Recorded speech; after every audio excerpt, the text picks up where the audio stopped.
నమస్కారం. నా పేరు చిట్యాల శ్వేత. తెలంగాణ సాయుధ పోరాట యోధురాలు చాకలి ఐలమ్మ మనవడు రామచంద్రం గారి కోడల్ని. మాది పాలకుర్తి. చిట్యాల రామచంద్రం గారు పాలకుర్తిలో 22 సంవత్సరాలు సర్పంచ్గా పనిచేశారు.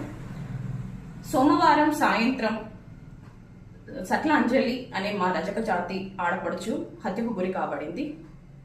ఆమె చాలా కార్యక్రమాల్లో కళాకారిణిగా పాల్గొన్న సందర్భాలు ఉన్నవి. ఆమె ఈరోజు మా మధ్య లేకపోవడం చాలా బాధాకరము. అయితే ఈ విషయంలో చాలా మంది ప్రింట్ మీడియా, ఎలక్ట్రానిక్ మీడియా, అలాగే సోషల్ మీడియాలో ఒక దుష్ప్రచారం వస్తుంది. ఆమె చాకలి ఐలమ్మ ముని మనవరాలు అని. దయచేసి చెప్తున్నా, సట్ల అంజలి గారికి మాకు ఎటువంటి సంబంధము లేదు. ఐలమ్మ కుటుంబానికి కానీ సట్ల అంజలికి ఎటువంటి సంబంధం లేదు. ఆమె ఐలమ్మ ముని మనవరాలు కాదు.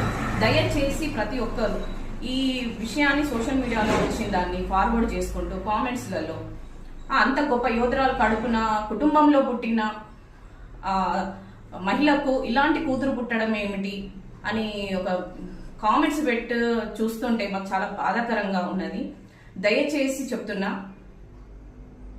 ఐలమ్మ గారికి సట్లాంజలికి ఎటువంటి సంబంధము లేదు.